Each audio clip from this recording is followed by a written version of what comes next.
Nah ini ya, jadi untuk orang-orang yang masih baru, ya, yang masih gabung di grupnya, nanti kalau masuk di Facebook grupnya kita, ini Facebook grup yang pertumbuhannya paling cepat ya dibanding grup-grup yang katanya ABK yang lain ya.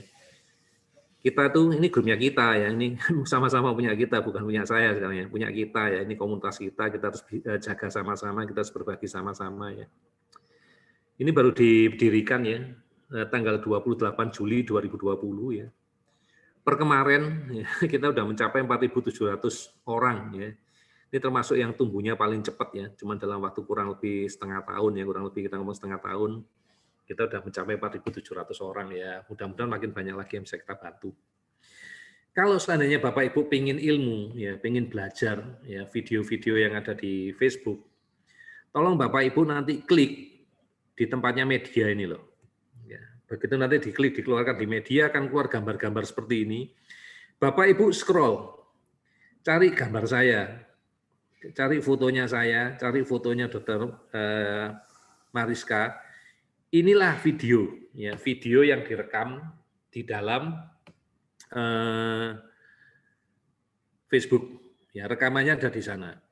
Kalau Bapak Ibu ingin nonton tinggal diklik, nanti nonton sendiri. Kalau saya biasanya saya ngambil postingan ya. Saya masukkan di postingan, saya milih nobar.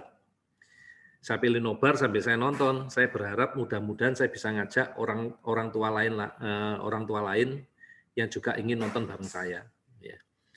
Kemudian slide, ini gambar-gambar slide seperti ini. Ya, selain gambarnya kami, ada gambarnya slide, karena terakhir-terakhir saya sudah nggak menampilkan wajah saya, karena kalau Bapak Ibu lihat ya, saya mulai menua, ya. Sudah banyak warna-warna putihnya yang keluar ya.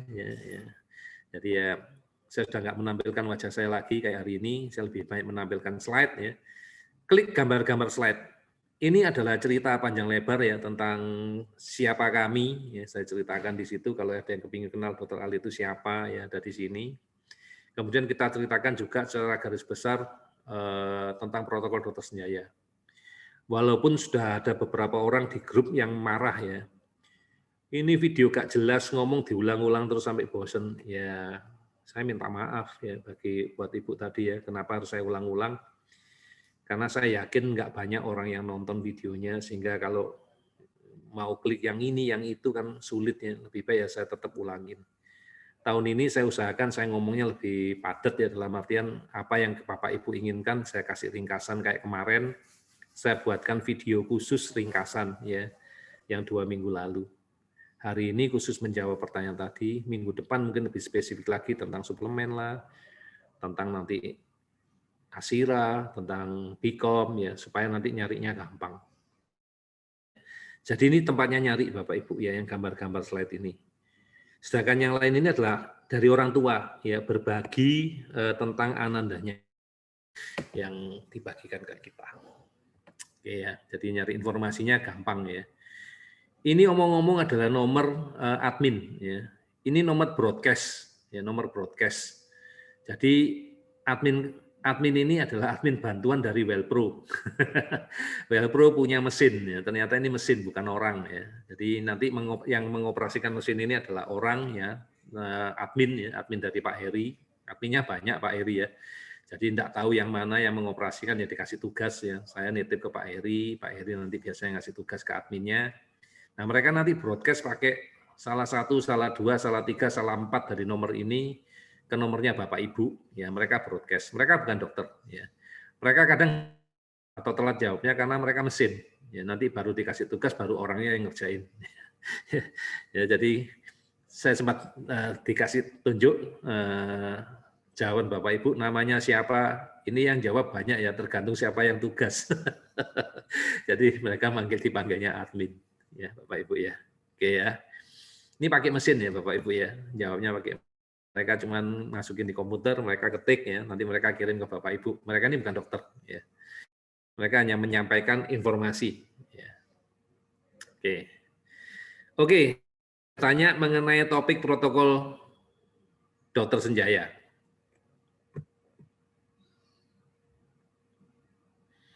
Ada pertanyaan mengenai protokol dokter senjaya? Saya cek dulu ya. Ini sudah Nih, oh ya dok, vaksin dan logam ya. Lanjut dok, ya oke. Ini masih nama anak. Ini Mama Aldi mau konsultan Dokter Sofyan ya. Oke, sinyalnya memang jelek. Termasuk di tempat saya juga sinyalnya juga jelek.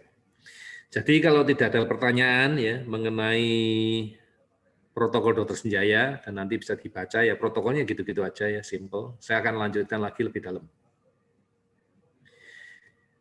Apa sih yang dimaksud dengan autism? Ya, kadang-kadang orang bingung. Dok, tadi kan katanya bagus untuk autism. Ya yang Bapak Ibu lihat, ya, atau yang orang awam lihat, gangguannya ya seperti ini, ya, yang dilihat nih. Dok, suka jejerin mainan dok, ya cuma gini, ya gini aja, hiperaktif dok, sukanya ini, ya ini doang. Inilah yang dilihat orang awam itu sebetulnya intisarinya cuma gangguan bicara komunikasi. Belum bisa ngomong dok, telat ngomong dok, speech delay dok, gangguan sosialisasi, gangguan sensori kognitif, gangguan perilaku. Ini yang dilihat oleh orang. Ya, yang dilihat oleh orang awam itu ini.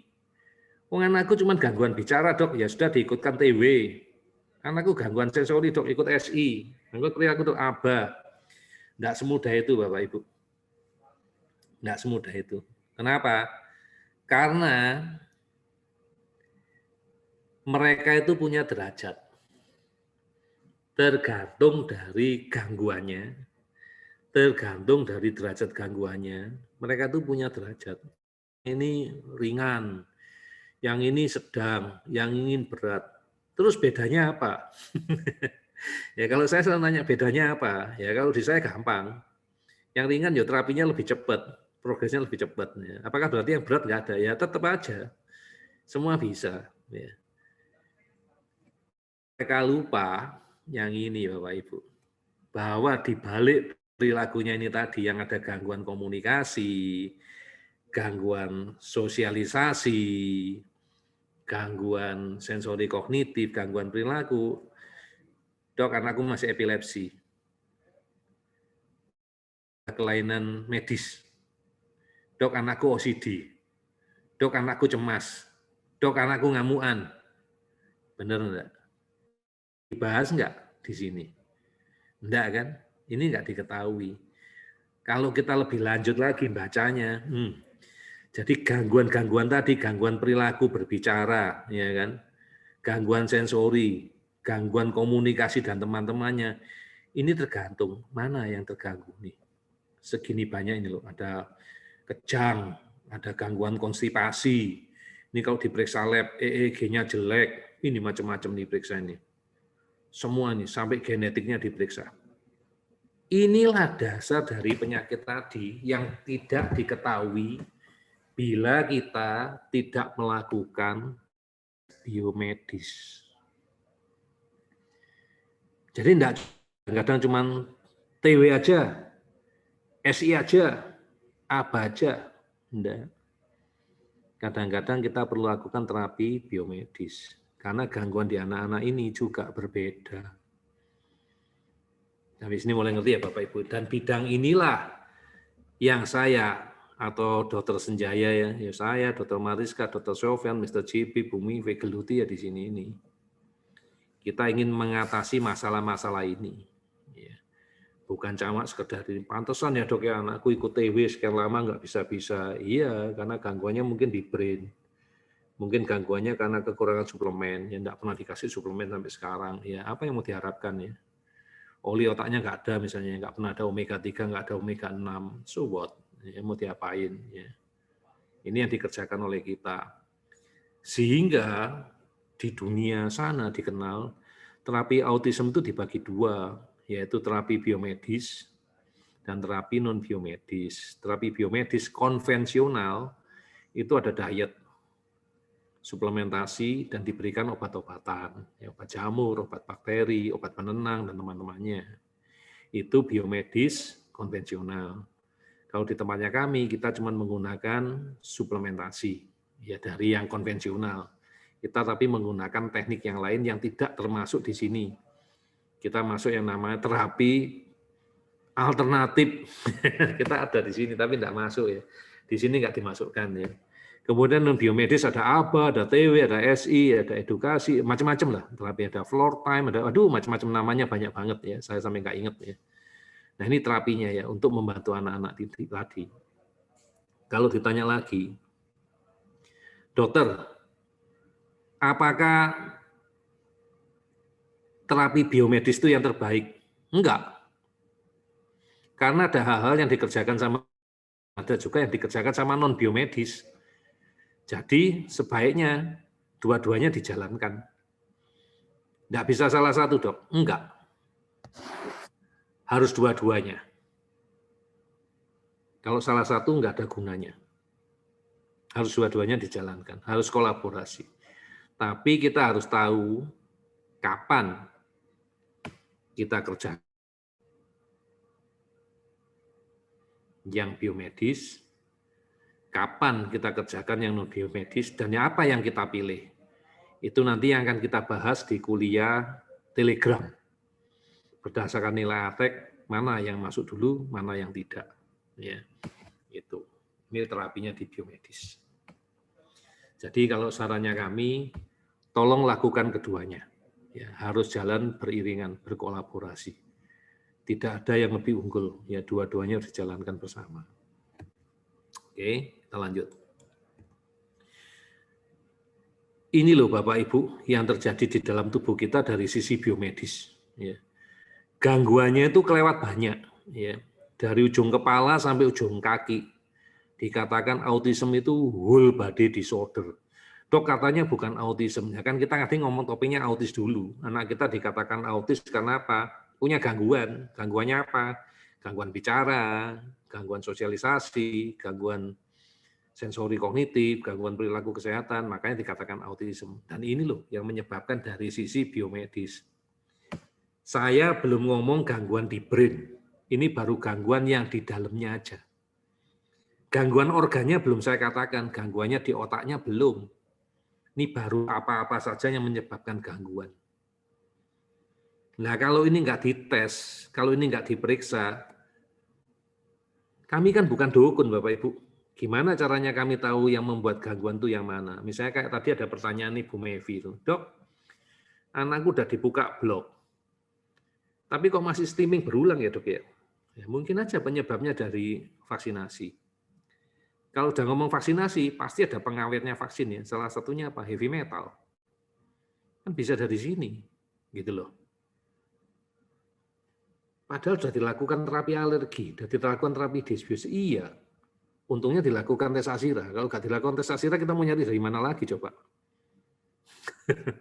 Ya benar ya Bu Mewi ya. Jadi karena kita udah tahu kayak gini ya, ini ayo pelan-pelan kita beresin. Dan inilah yang dikerjakan sama tes ASIRA. Kita mencari semuanya.